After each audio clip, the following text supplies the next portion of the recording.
Hello students, मी प्राध्यापक उदय टेके. आज आपण cost and works accounting paper number 2 chapter number 7 process costing यावर थेरॉटिकल डिस्कशन करणार आहोत. So process costing is a method of costing. It is employed where each similar units of production involved in different series of process from conversion of raw materials into finished output. काय आहे process costing? Total ही काय आहे? Method of costing. आणि costing आपल्याला माहिती आहे त्याचं ascertainment of cost, म्हणजे कॉस्ट कॅल्क्युलेट करण्याशी संबंधित ही कॉस्टिंगची संकल्पना आहे. मग ही प्रोसेस कॉस्टिंग सुद्धा काय कॉस्टिंगची मेथड आहे आणि कुठं वापरली जाते? Employed where each similar units of production involve, म्हणजे एकसारखीच जिथं युनिट्स प्रोडक्शन युनिट्स इथं निर्माण केली जात असतात की ज्यामध्ये involve different series of processes, की ज्यामध्ये वेगवेगळ्या प्रोसेसेसची एक काय असते सिरीज असते की ज्यामधून काय होत असतं conversion of raw materials into finished output. म्हणजे जे फिनिश्ड आउटपुट आहे म्हणजे फायनल जे प्रॉडक्ट आहे ते फायनल प्रॉडक्ट तयार होत असताना जे रॉ मटेरियल असतं त्या रॉ मटेरियलचं कन्व्हर्जन केलं जातं, रॉ मटेरियलचं रूपांतरण फिनिश्ड प्रॉडक्टमध्ये केलं जात असतं. हे करत असताना डिफरंट सिरीज ऑफ प्रोसेसेस वेगवेगळ्या त्यावर काय होत असतात तिथं प्रक्रिया होत असतात. अशा ठिकाणी जे प्रॉडक्ट तयार होत असतं त्याला एक सिमिलर युनिट ऑफ प्रोडक्शन असं म्हटलं जात असतं. एकसारखंच ते काय असतं प्रोडक्शन असतं. अशा ठिकाणी अशा इंडस्ट्रीमध्ये ही प्रोसेस कॉस्टिंग मेथड फॉलो केली जात असते. Thus unit cost is determined on the basis of accumulated cost of each operation or each stage of manufacturing product. म्हणजे कॉस्ट आता कशी कलेक्ट केली जाते, कॉस्ट कशी डिटरमाइन केली जाते? युनिट कॉस्ट इज डिटरमाइंड कशी निर्धारित केली जाते? On the basis of accumulated cost of each operation, म्हणजे प्रत्येक जे ऑपरेशन आहे, here is the operation means process, प्रत्येक जी प्रोसेस आहे, or at each stage of manufacturing a product, म्हणजे जी प्रोसेस आहे प्रत्येक स्टेज जी आहे प्रोडक्ट मॅन्युफॅक्चर होत असताना त्या प्रत्येक स्टेजची इथे युनिट कॉस्ट काय केली जाते कॅल्क्युलेट केली जात असते. So Charles T Horngren defines process costing. आता एक डेफिनेशन कशी केली आहे याची पहा. Method of costing deals with the mass production of the like units usually pass the continuous fashion through a number of operations called process costing. कशी definition केली आहे पहा. मेथड ऑफ कॉस्टिंग, ठीक आहे, मेथड ऑफ कॉस्टिंग इथपर्यंत ठीक आहे. Deals with याचा संबंध कशाशी असतो? Mass production of life unit, म्हणजे एकसारखीच लाईफ युनिट म्हणजे काय एकसारखीच जी उत्पादनं होत असतात मोठ्या प्रमाणावर mass production that usually pass. आणि प्रोडक्शन कसं होतं? That usually pass the continuous fashion, सतत एक प्रक्रिया त्यावर काय होत असते through a number of operations called process costing. म्हणजे जिथं प्रोडक्शन तयार होत असताना number of operations that is processes stages मधून रॉ मटेरियल पास होत असतं आणि त्यातून अंतिमतः फिनिश्ड प्रॉडक्ट तयार होत असतं. मोठ्या प्रमाणावर प्रोडक्शन होत असतं, एकसारखीच ती उत्पादनं असतात. अशा इंडस्ट्रीला प्रोसेस इंडस्ट्री असं म्हटलं जातं आणि त्या इंडस्ट्रीमध्ये ही प्रोसेस कॉस्टिंग मेथड काय केली जाते फॉलो केली जाते. The application of process costing where industries adopting costing procedure for continuous or mass production वर बघितलं. आता कुठं हे टेक्स्टाईल इंडस्ट्रीमध्ये, केमिकल वर्क्स, सिमेंट इंडस्ट्रीमध्ये, फूड प्रोसेसिंग इंडस्ट्री जी आहे, त्यानंतर क्रूड ऑइल इंडस्ट्री म्हणजे पेट्रोल डिझेल वगैरे तयार होत असतं. म्हणजे जिथून प्रोसेस होतात, शुगर केन इंडस्ट्री आहे म्हणजे शुगर इंडस्ट्री जिथून साखर तयार होत असते, शुगर केन हे रॉ मटेरियल असतं. या ज्या प्रोसेस इंडस्ट्री आहेत, सिमेंट इंडस्ट्रीज, केमिकल वर्क आहे, टेक्स्टाईल इंडस्ट्रीज आहेत म्हणजे कॉटन इंडस्ट्री वगैरे are the few examples of industries where process costing is applied. अशा ठिकाणी हे प्रोसेस कॉस्टिंग काय होत असतं अप्लाय केलं जात असतं. सो आता याची काही कॅरेक्टरिस्टिक्स आपण बघूया. काय आहेत characteristics? Number 1, continuous or mass production where products which passes through distinct process or operation. पहिलं कॅरेक्टरिस्टिक काय की प्रॉडक्ट तयार होत असताना काय होत असतं ते मास प्रोडक्शन असतं, म्हणजे मोठ्या प्रमाणावर उत्पादन होत असतं, सतत उत्पादन होत असतं कंटिन्युअस. आणि हे उत्पादन कसं होत असतं वर आपण बघितलं डिस्टिंक्ट प्रोसेस ऑर ऑपरेशन. प्रत्येक एक प्रोसेस असते ती स्वतंत्र प्रोसेस असते किंवा ऑपरेशन्स होत असतात त्या प्रोडक्शनच्या अनुषंगानं वेगवेगळी क्रिया करावी लागत असते. या ठिकाणी हे process costing follow. Each process is deemed as a separate operation or production centre. हा एक महत्वाचा भाग आहे. प्रत्येक प्रोसेस काय गृहीत धरली जाते? Deemed as separate operation, separate operation गृहीत धरलं जातं किंवा प्रोडक्शन सेंटर गृहीत धरलं जात असतं. थोडक्यात काय प्रत्येक प्रोसेस ही कॉस्ट सेंटर आहे. Products produced are completely homogeneous on standardise, म्हणजे एकसारखं. होमोजिनियस म्हणजे काय एकसारखं ते प्रॉडक्ट असतं आणि ते कसं असतं स्टँडर्डाइज, म्हणजे प्रत्येक प्रॉडक्टची एक क्वालिटी अगोदरच निश्चित केलेली असते. स्टँडर्ड जे आहे त्यामधले ते अगोदरच निश्चित केलेलं असतं. अशी सगळी प्रॉडक्ट या प्रोसेस कॉस्टिंग थ्रू त्याचं कॉस्टिंग केलं जात असतं. Output and cost of one process are transfer to next process till the finished product completed. म्हणजे इथं काय आहे, output of cost of one process म्हणजे एका प्रोसेसची जे आउटपुट आहे आणि त्याची जी काय कॉस्ट आहे ती काय केली जाते, transfer to next process. Next प्रोसेसला ते आउटपुट आणि त्याची कॉस्ट काय केली जाते, ट्रान्सफर केली जाते. कुठं फ्रेंड, टिल द फायनल और फिनिश्ड प्रॉडक्ट कम्प्लिटेड. म्हणजे जोपर्यंत ते प्रॉडक्ट कम्प्लीट होत नाही तोपर्यंत ही प्रोसेस होत राहते. त्या प्रोसेसची जी का कॉस्ट आहे आणि त्या प्रोसेसमधून जे आउटपुट मिळतं ते नेक्स्ट प्रोसेसला up to the final stage of production transfer केली जात असते. आणि after completion of final stage of production finished product काय होत असतं, प्रोड्यूस होत असतं. Cost of raw materials, labour and overheads are collected for each process. प्रत्येक प्रोसेससाठी एक प्रोसेस काय आहे, एक प्रकारचं कॉस्ट सेंटर आहे. मग प्रत्येक प्रोसेससाठी जे रॉ मटेरियलची कॉस्ट आहे, लेबरची कॉस्ट आहे आणि ओव्हरहेडची कॉस्ट काय केली जाते, सेपरेट कलेक्ट केली जात असते, काउंट केली जात असते. The cost of finished units is determined by accumulated of all cost incurred in all the process divided by the number of units produced. आता कॉस्ट कशी कॅल्क्युलेट केली जाते पर युनिट वगैरे. The cost of finished units is determined bye, जे finished production आहे, finished units जे आहेत म्हणजे पक्का माल जो आहे त्याची कॉस्ट कशी केली जाते, determined by accumulated of all cost incurred. जी सगळी कॉस्ट इन्कर झालेली आहे ती अक्युमुलेट केली जाते इन ऑल प्रोसेसेस. सगळ्या प्रोसेसमध्ये मिळून जी कॉस्ट काय झालेली आहे, इन्कर झालेली आहे ती कलेक्ट केली जाते, divided by the number of unit produced. आणि त्या सगळ्या कॉस्टला नंबर ऑफ युनिट्स जे आहेत प्रोडक्शनचे त्या नंबर ऑफ युनिट्सनं डिवाइड केलं जातं. The cost of normal and abnormal losses usually incurred at different stages of production is added to finished goods.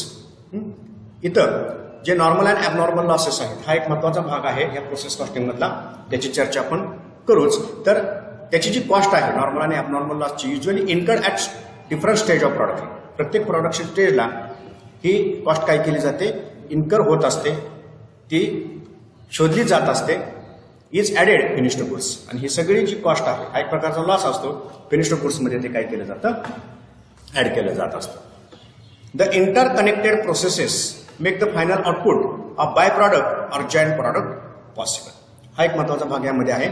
Interconnected processes make a final product. ज्या interconnected processes असतात, प्रत्येक process ही काय असते, separate operation आहे. प्रत्येक process हे separate production centre असतं आणि त्या प्रोसेसेस या काय असतात, इंटरकनेक्टेड, एकमेकाला त्या काय झालेल्या असतात, तिथं जोडलेल्या असतात. Make a final output by product और जॉईंट प्रॉडक्ट पॉसिबल. आणि या प्रत्येक प्रोसेसमधून काही वेळा फायनल आउटपुट तर मिळतं, परंतु त्यातून काही जे बाय प्रॉडक्ट्स आहेत किंवा जॉईंट प्रॉडक्ट जे आहेत ते सुद्धा घेणं शक्य होत असतं. मग हे जॉईंट प्रॉडक्ट काय आहेत, बाय प्रॉडक्ट काय आहेत, त्याची चर्चा आपण नेक्स्ट लेक्चरला किंवा पुढे आपण जाऊन ती करणार आहोत. तर हे जे दोन मुद्दे आहेत 7 आणि 8, नॉर्मल ॲबनॉर्मल लॉस हा सेपरेट भाग बघायचा आहे आपल्याला, आणि जे बाय प्रॉडक्ट्स आहेत आणि जॉईंट प्रॉडक्ट्स आहेत त्याची पण आपल्याला सेपरेट चर्चा करायची आहे. ओके. सो आता जे युजर्स आहेत या प्रोसेस कॉस्टिंगचं कुठं याचा उपयोग होतो वर आपण बघितलेला आहे, सेपरेट आपण त्याचा इथं काय करूया, विचार करूया. Users of process costing. Following are the main users of process costing. Manufacturing industries such as flour mills, iron and steel, paper, rubber, textile, soap, food products, etc., including assembly type industries like typewriters, automobiles, household electrical appliances such as washing machines, refrigerator, electric irons, radio, television etcetera. So या इंडस्ट्रीमध्ये म्हणजे flour mills, iron industry, steel industry जी असते, paper industry, rubber industry, textile, soap, food product industry, त्याच्याबरोबर जे assembly industry आहे, assembly type industry, जिथं सुट्टे पार्ट कंबाईन केले जातात आणि त्यातून एक प्रॉडक्ट तयार केलं जात असतं, जसं की टाईपरायटर्स आहेत, ऑटोमोबाईल आहेत, 2 wheeler 4 wheeler, household electrical appliances, जे इलेक्ट्रिक अप्लायन्सेस आहेत आपण घरी वापरतो ते, जसं washing machine, fridge, refrigerator, electronic irons, आपण इस्त्री वगैरे म्हणतो त्याला, रेडिओज, टेलिव्हिजन, अशा इंडस्ट्रीमध्ये सुद्धा, असेंब्ली इंडस्ट्रीमध्ये सुद्धा ही प्रोसेस कॉस्टिंग मेथड वापरली जाते. Mining industries such as fuel, oil, coal, iron, sand pits etcetera, जे खाणकाम उद्योग आहे त्या ठिकाणी हे प्रोसेस कॉस्टिंग मेथड वापरतात. त्यानंतर जी केमिकल इंडस्ट्री आहे such as medicine, herbals products etcetera, जे केमिकल्स असतात प्रोसेसेसहून औषधं ड्रग्ज वगैरे तयार केले जात असतात. ड्रग्ज म्हणजे जे औषधं आहेत ती तयार केली जात असतात. अशा केमिकल इंडस्ट्रीमध्ये सुद्धा ही प्रोसेस कॉस्टिंग वापरली जात असते. पब्लिक युटिलिटी सर्व्हिसेस, ज्या पब्लिक युटिलिटी सर्व्हिसेस आहेत such as electricity generation, water supply, gas supply ॲटसेट्रा, या ठिकाणी सुद्धा ही मेथड फॉलो केली जात असते. आता जो डिफरन्स आहे प्रोसेस कॉस्टिंग आणि जॉब कॉस्टिंग मधला थोडक्यात आपण समजून घेऊया. पहिला काय ऍप्लिकेबिलिटी, कुठं हे अप्लाय होतं. Process costing is applied to ascertain the cost of standardise product in mass. म्हणजे जिथं मोठ्या प्रमाणावर स्टँडर्डाइज प्रॉडक्ट तयार होत असतं अशा ठिकाणी process costing. So naturally material, labour and other facilities remain indifferent आणि एक सारख्याच सगळ्या फॅसिलिटी असतात. Job costing is applied to ascertain the cost of specific order receive. जी स्पेसिफिक ऑर्डर रिसीव्ह मिळालेली आहे, म्हणजे स्पेसिफिक ऑर्डर इथं मिळालेली आहे त्याची कॉस्ट कॅल्क्युलेट करण्यासाठी जॉब कॉस्टिंग फॉलो केलं जात असतं.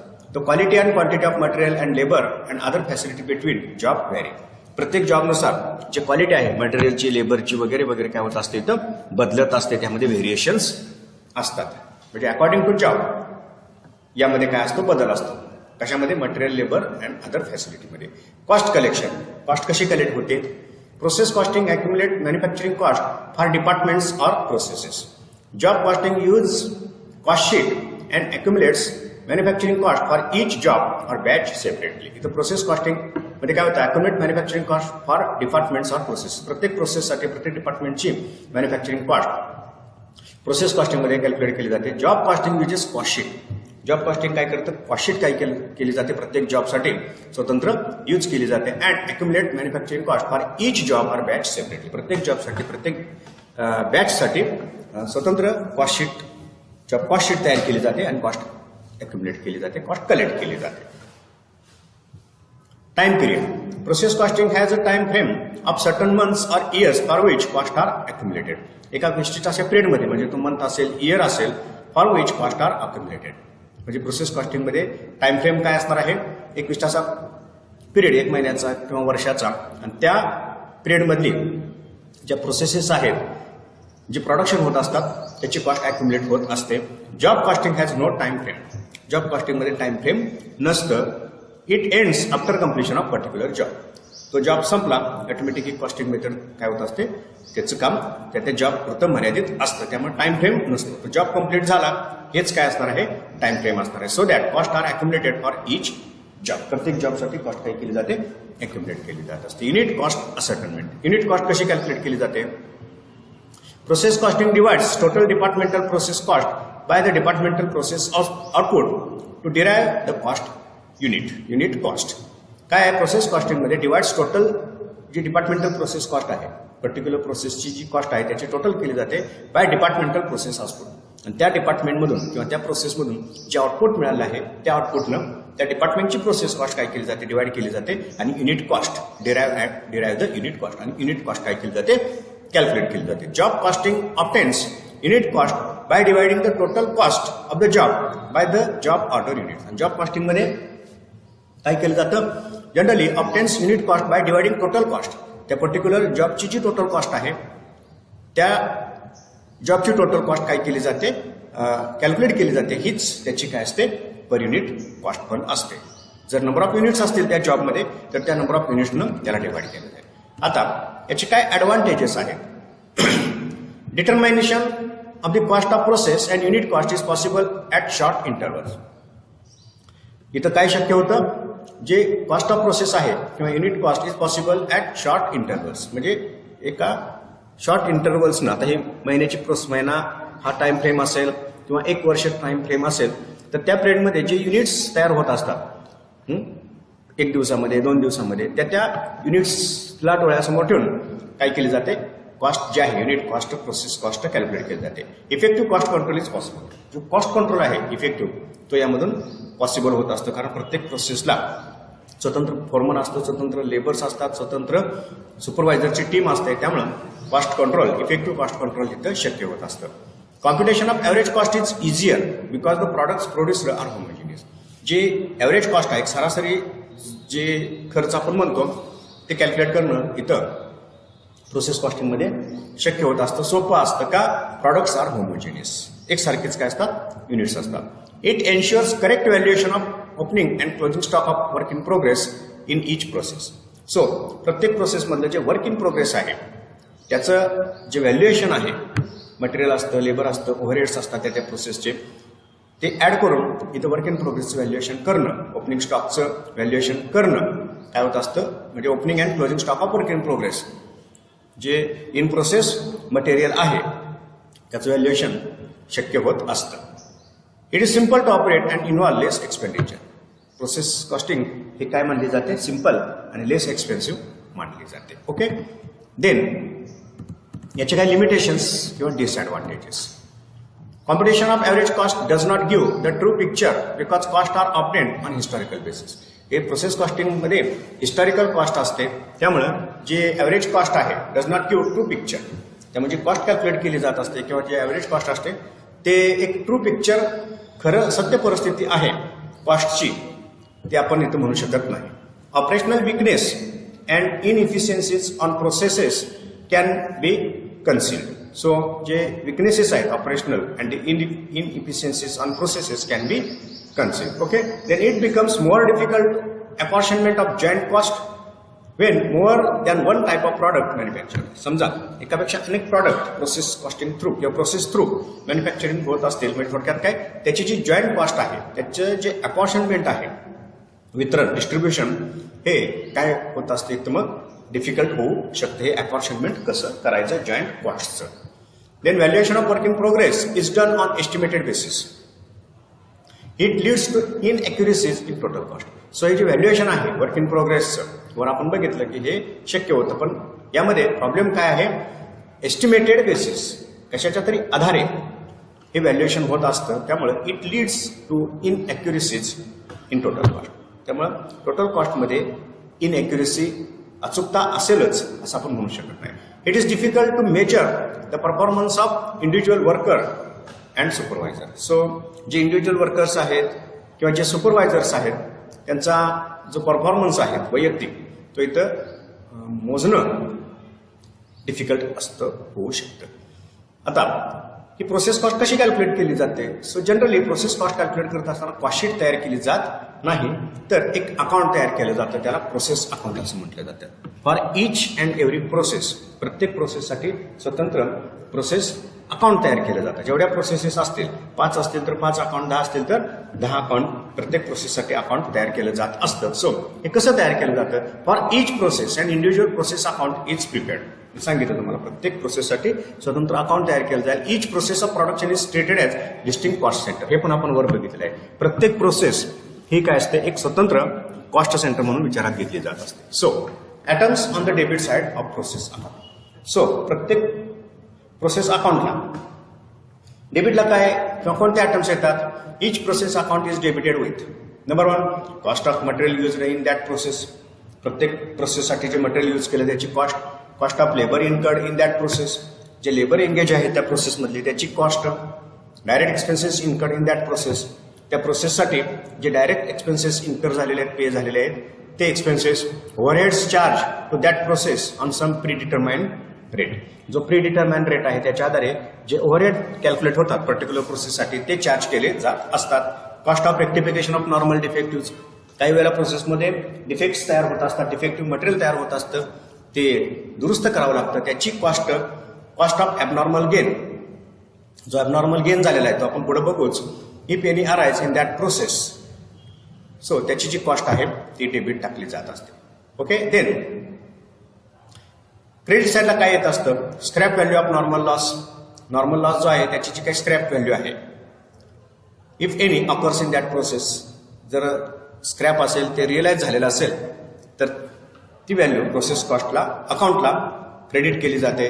Then cost of abnormal loss, जो ॲबनॉर्मल लॉस आहे तो प्रोसेस कॉस्टिंगमध्ये प्रोसेस अकाउंटला क्रेडिट टाकला जातो, प्रॉफिट अँड लॉस अकाउंटला तो डेबिट टाकला जात असतो. Sale of by products, if any, जे बाय प्रॉडक्ट्स तयार होतात त्या प्रोसेसमधून ते जर विकले असतील तर त्याची जी किंमत आहे ती प्रोसेस कॉस्टच्या क्रेडिटला पडत असते. आणि फिनिश्ड स्टॉक, जे लास्ट प्रोसेस अकाउंट असेल त्याच्या क्रेडिटला फिनिश्ड स्टॉक असते. आणि त्याच्या अगोदरच्या ज्या प्रोसेसेस आहेत, प्रोसेस 1, 2, 3, आणि फोर्थला जर फिनिश्ड प्रॉडक्ट मिळत असेल तर 1, 2, 3च्या प्रोसेसची जी कॉस्ट आहे ती नेक्स्ट प्रोसेसला डेबिट पडेल आणि पर्टिक्युलर प्रोसेसला काय होत असते ती क्रेडिट पडत असते. अशा पद्धतीनं हे प्रोसेस अकाउंट तयार केलं जात असतं. सो कॉस्ट ऑफ प्रोसेस कशी कॅल्क्युलेट केली जाते अकाउंट आपण फॉर्मॅट करू. The cost of output of the process total cost less scrap value is transfer to next process. मी सांगितलं की प्रत्येक प्रोसेसची जी कॉस्ट आहे ती नेक्स्ट प्रोसेसला काय केली जाते ट्रान्सफर केली जात असते after deduction of sales value of scrap. The cost of each process is thus made up with cost brought forward from the previous.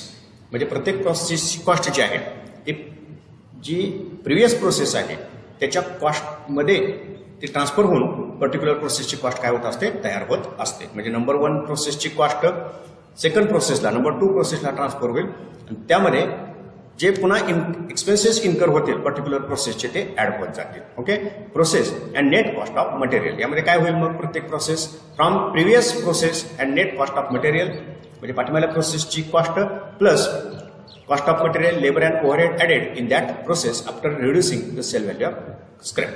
म्हणजे प्रत्येक प्रोसेसला म्हणजे सुरुवात पहिलं जी प्रोसेस आहे म्हणजे पहिलं प्रोसेस अकाउंट असेल त्याची सुरुवात रॉ मटेरियलनं होईल. नेक्स्ट जे प्रोसेस अकाउंट असेल त्याची सुरुवात ओपनिंग किंवा प्रिव्हियस प्रोसेसच्या पार्टी डेबिटला पडेल आणि त्यामध्ये ऍड काय होत जातील पर्टिक्युलर प्रोसेसचं material labour overhead and other expenses add होत जातील. The net cost of finished process आता जी लास्ट प्रोसेस आहे is transfer to finished goods account. कुठे ट्रान्सफर केली जाईल जे फिनिश्ड गुड्स अकाउंट आहे तिकडे ती ट्रान्सफर केली जाईल. The net cost is divided by number of units produced to determine the average cost per unit in that process. Total कॉस्टला डिवाइड केली जाईल प्रत्येक प्रोसेसच्या टोटल कॉस्टला त्या आउटपुटनं डिवाइड केलं जाईल आणि net per unit cost calculate केली जात असते. सो ह्या स्पेसिफिक आहे नमुना त्याचा काय असेल हे process account particular basic material direct expenses production overheads cost of rectification of normal defects abnormal gain हे काय ॲटम डेबिट पडतील लेबर वगैरे काय असते ते. क्रेडिटला normal loss abnormal loss process second. Next प्रोसेसला हे काय होईल कॉस्ट ट्रान्सफर होईल म्हणजे output transfer to next process.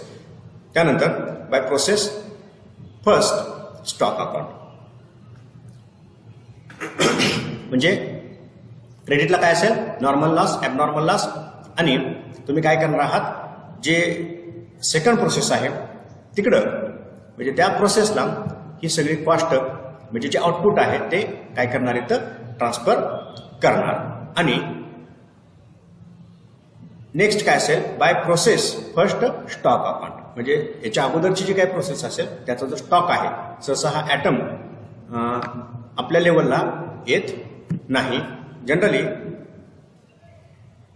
पहिल्या प्रोसेसची जी कॉस्ट आहे ती नेक्स्ट प्रोसेसला काय केली जाते ट्रान्सफर केली जात असते. प्रत्यक्ष उदाहरण सोडत असताना आपल्याला या बाबी काय होतील लक्षात येतील. पण थेअरी समजणं यामध्ये फार गरजेचं आहे कारण परीक्षेचं स्वरूप हे MCQ टाईप असल्यामुळं थेअरी महत्वाची यामध्ये ठरत असते. आता यामध्ये जो नेक्स्ट पार्ट आहे तो आहे लॉसेसचा प्रोसेस लॉसेसचा त्याची आपण नेक्स्ट लेक्चरला काय करूया चर्चा करूया. ओके.